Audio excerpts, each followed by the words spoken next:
vous allez pouvoir entrer là, vous voyez exactement. Vous allez pouvoir entrer aussi juste là. Vous allez pouvoir entrer là. Ok, c'est une analyse que j'ai envoyée. Bienvenue dans cette dernière vidéo de la formation gratuite sur les entrées sniper. Félicitations déjà à ceux qui ont déjà suivi les 2 dernières vidéos. Ok, donc pour tous les nouveaux, ok, vous devez d'abord rejoindre mon canal Telegram pour pouvoir avoir accès à la playlist sur les entrées sniper. Pour rejoindre directement mon canal Telegram, c'est simple. Dans la description de cette vidéo-ci, dès que vous rentrez dans la description comme ceci là, vous allez directement voir le lien qui se trouve là. Une fois que vous cliquez dessus, vous allez être redirigé directement dans mon canal Telegram ici. Donc vous allez cliquer sur le message épinglé et avoir accès à cette formation. Ok, donc vous allez voir que moi je fais plusieurs entrées, ok, des entrées sniper ici, comme vous le voyez. Vous allez pouvoir entrer là, vous voyez exactement. Vous allez pouvoir entrer aussi juste là, vous allez pouvoir entrer là. Ok, c'est une analyse que j'ai envoyée parce que oui, dans mon canal Telegram je partage aussi des analyses gratuites de temps à autre. Vous allez pouvoir aussi entrer là et faire plein d'entrées. Ok, vous allez pouvoir aussi entrer là. Donc pour tous les niveaux, je vous exhorte à vous abonner parce que vous n'allez pas être déçu du tout. Donc pour la première vidéo, ok, pour la dernière vidéo, on va directement aller sur les graphiques. Je vais être assez rapide pour que vous puissiez aussi profiter aussi de la stratégie. Donc premièrement, on a parlé des zones d'action, ça c'était la partie 1. Deuxièmement, on a parlé de la liquidité, ça c'était la partie 2. Troisièmement, on va parler de la structure qui est créée par la liquidité. Donc on a d'abord un type de structure qui est les lignes de tendance, parce que je ne veux pas trop vous troubler et on va parler seulement que des tendances dans cette vidéo là. C'est un terme que plusieurs personnes négligent, mais bon, je vais vous expliquer ça plus en détail. Ok, donc premièrement, c'est quoi une tendance? Une tendance, c'est l'évolution du marché actuel. Ok, par exemple, si on prend ceci, on dit que le marché est en tendance haussier. Pourquoi? Parce que ce haut là, ok, il est plus bas que ce haut là et encore plus bas que ce haut là. Donc on a des hauts de plus en plus hauts, vous voyez un peu. Donc on est dans une tendance haussière. Donc pour une tendance baissière, c'est tout pareil aussi. Donc ce bas là est plus bas que ce haut là, est plus haut que ce bas là, est plus haut aussi que ce bas là. Donc on a des bas de plus en plus bas et on parle de tendance baissière. C'est tout simplement la définition des différents types de tendances. Donc on va parler des touch, ok, des touch. Qu'est-ce qu'on appelle touch? Je vais écrire ça ici pour que tout le monde puisse voir. Touch c'est égal à quoi? Touch c'est égal à change, voilà, of character. C'est en anglais, ça dit changement de tendance, bien changement de caractère. Donc vous voyez que dans une tendance baissière, on est comme ça, bas, haut, bas, haut, bas, haut, et ça respecte une certaine tendance. Comme vous le voyez là, on est en pleine tendance baissière, vous voyez bien, parce que ça ne dépasse pas ce bas là, ne dépasse pas le haut là. Ce bas là ne dépasse pas le haut là, ce bas là ne dépasse pas le haut là. Mais qu'est-ce qui arrive lorsque le dernier bas dépasse le dernier haut? C'est-à-dire, qu'est-ce qui arrive lorsqu'on a ce cas-ci? Voilà, on a un haut qui vient ici et vous voyez que ce haut là, ok, vient de dépasser ce plus haut là. Donc on appelle ça un touch. Donc on trace une ligne comme ça et on nomme ça juste un touch. Comme vous le voyez, je vais écrire ça pour que vous puissiez voir. On va appeler ça CH, ok, CH tout simplement. On appelle ça un touch parce qu'il y a une personne qui m'a posé une question dans le canal, comme quoi dans quelle unité de temps va falloir donc considérer les changements de structure pour pouvoir prendre les entrées. Ok, donc voici d'abord ce qu'il y a à noter. Un touch c'est une anomalie ou bien un dérèglement de la structure actuelle. Si on est dans une tendance baissière, normalement on doit respecter la structure là. Les derniers plus bas doivent être encore plus bas que les derniers plus bas là. Or, des fois, on a des touches et ces touches là font quoi? Dépassent les derniers plus hauts. Vous voyez? Donc, en pleine tendance baissière, on casse le dernier plus haut. Donc, c'est pareil aussi pour la tendance haussière. Donc, pour la tendance haussière, on a comme ça, comme ça, comme ça, comme ça. Donc, vous voyez que ces bas là sont plus hauts, de plus en plus haut, mais des fois on vient casser cette structure là, on vient casser ce dernier plus bas là comme ça, ok, et on appelle ça un touch. Je vais noter ça pour que vous puissiez encore voir. CH tout simplement. Voilà, et je trace la ligne de tendance pour que vous puissiez voir de quoi je parle. Voici la ligne de tendance. Voilà. Donc, c'est le dernier point ou bien le dernier critère à considérer lorsqu'on veut faire une entrée sniper. Il y a eu un abonné qui m'avait demandé dans quelle unité de temps va falloir faire les analyses pour pouvoir, voilà, confluencer tout cela. Donc, d'abord, pour faire votre analyse, voilà, je vais mettre la couleur blanche ou bien noire pour que tout le monde puisse voir. Pour faire les analyses, c'est simple. Les analyses sont faites en unité de temps supérieure, c'est-à-dire H4 ou daily ou encore peut-être H2. Ok, vous pouvez noter H2, H4 ou daily, D1. Ok, donc maintenant vous allez descendre en unité de temps inférieure, ok, pour pouvoir vérifier s'il y a des chocs ou pas. Et cette unité de temps inférieure là que je vous conseille, c'est de voir en H1 et en M30, parce que vous allez voir que actuellement, pour ceux qui ne sont pas encore bien aiguisés, lorsque vous allez descendre encore en unité de temps inférieure, vous ne pourrez pas faire tout cela. Vous ne pouvez pas prendre des positions en unité de temps encore plus inférieure que le M30. Par exemple, le M5, moi je prends des positions en M2, mais c'est encore des trucs beaucoup plus aiguisés. Donc je vais encore élaborer encore beaucoup plus de stratégies pour vous apprendre cela, pour pouvoir vous divulguer, voilà, les secrets du marché. Donc, pour mettre en confluence tout ce que j'ai eu à dire dans cette formation, d'abord, c'est de localiser les zones d'action. Donc, prenons une tendance haussière. On a un haut, bas, haut, bas, bas, haut, bas, haut, bas. Voilà. On a quelque chose comme ça. Et on vient prendre la liquidité. Ok? On vient prendre la liquidité. On descend. On remonte. Et on descend. Vous allez remarquer ce schéma plusieurs fois sur le marché, mais vous n'allez pas vous rendre compte que c'est ça on vient de faire. Ok, donc je vais vous expliquer tout cela. D'abord, on était en tendance haussière. Ok, comme je vous l'ai expliqué, plusieurs personnes ont placé leur position ici en achat. Ok, plusieurs positions en achat, plusieurs positions en achat, plusieurs positions en achat et tout. Voilà, donc ils ne placent pas forcément leur stop loss aussi grand, hein. Donc on place leur position en achat, ça veut dire qu'il y a plusieurs stop loss qui sont ici.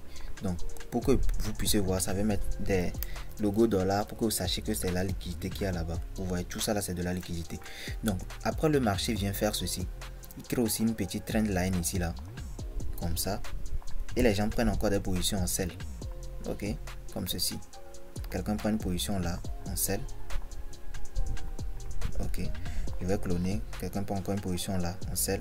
Quelqu'un prend encore une position là en sell, et ça fait des millions et des millions de dollars qui sont emmagasinés ici. Et qu'est-ce que le marché fait par la suite? Le marché lui vient faire quoi? Avec ce mouvement qui a été initié d'ici à ici là, ok, il vient récupérer le stop loss de tout ça. Et comment on avait appelé ça? On appelle une zone, toute cette zone là, voilà, toute cette zone là, une zone de supply. Voilà, pour ceux qui ont suivi la première partie de la vidéo, cette zone s'appelle une zone de supply. On appuie OK. Voilà. Ensuite, vous allez remarquer que le marché faisait des hauts de plus en plus haut et des bas de plus en plus haut. Ensuite, le marché vient casser ici. Et comment on a appelé ça? On a appelé ça un short. Une fois que c'est fait maintenant, vous allez voir que après le short, ça nous montre que le marché veut changer de tendance. Quand on a le short, c'est un signe que le marché veut changer de tendance. Une fois qu'on a ce short là, le marché va revenir.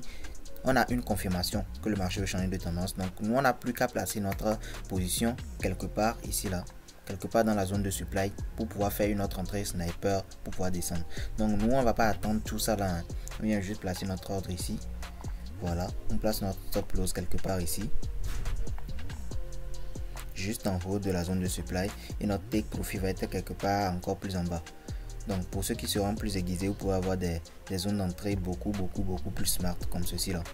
Voilà, pour avoir des zones de 10 de RR, 20 de RR facilement.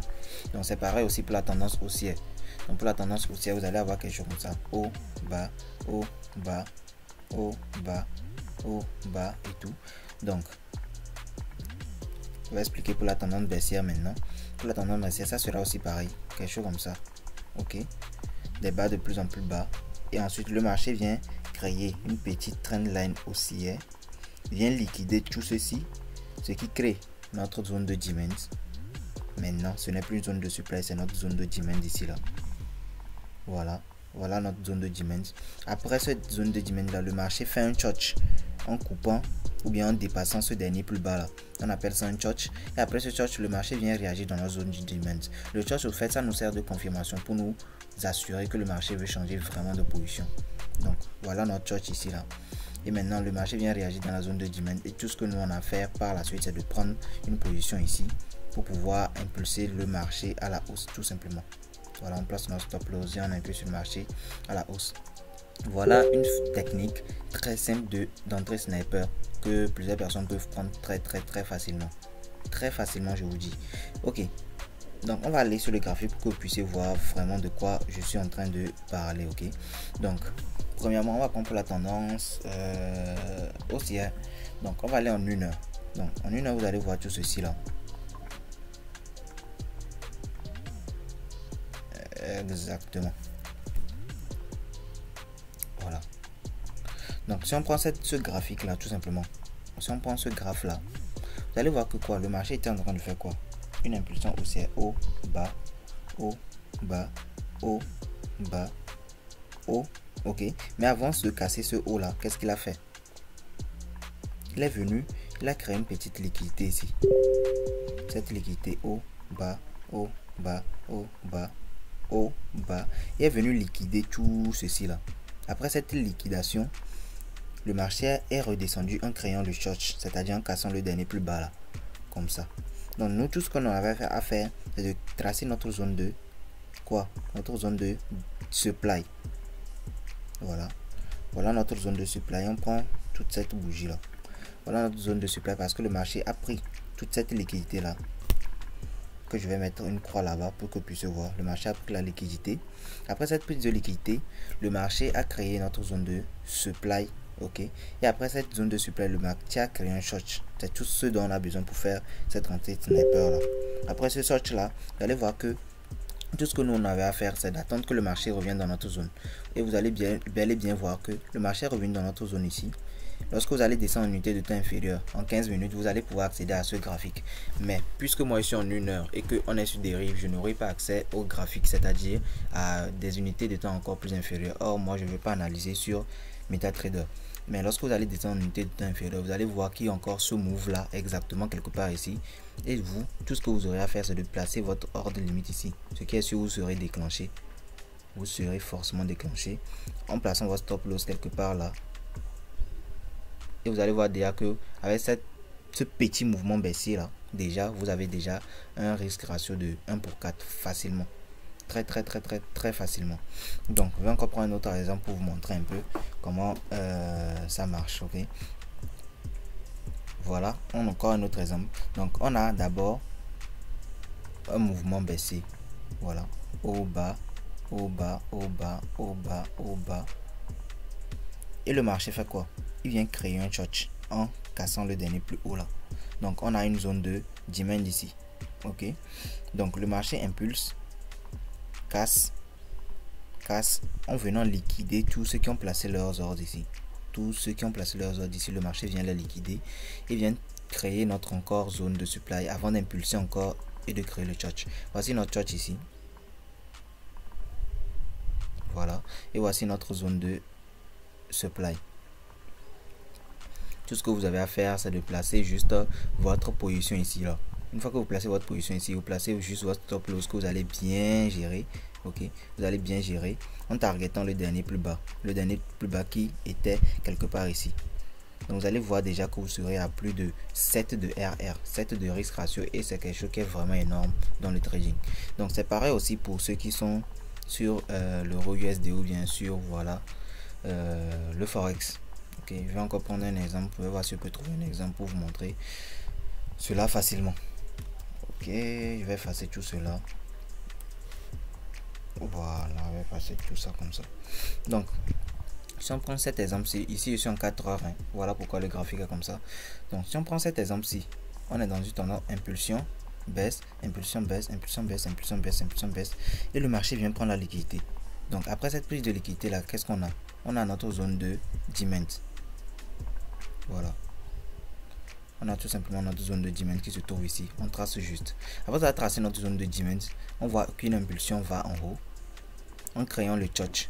Voici notre tchotch qui a été créé directement ici en cassant le dernier là. Voici notre. Et vous allez voir que directement après ce tchotch là, après ce tchotch qu'on a eu ici là, le marché est revenu par la suite avec ce mouvement avant encore d'impulser. Donc tout ce que vous aurez à faire, c'est d'attendre que le marché revienne dans votre zone. Vous placez juste votre stop loss juste en bas. Désolé pour ceux pour qui c'est un peu rapide, vous pourrez reçu la vidéo 2 ou 3 fois. C'est une vidéo entièrement gratuite, donc vous pourrez la resuivre. Donc le marché revient dans le mouvement et vous allez voir que si vous descendez en unité de temps inférieur, vous pourrez affiner. Voilà, pour ceux qui veulent le raffinage et tout, je ferai aussi une vidéo sur ça. Donc tout cela, vous allez le dire en commentaire pour que je sache que voilà, vous êtes vraiment motivé. Donc vous allez raffiner pour pouvoir avoir des position de 5 de RR aussi facilement. Donc c'était un peu tout pour cette vidéo. Pour ceux qui ont des questions, je vais directement répondre cela en commentaire ou soit directement aussi en vidéo.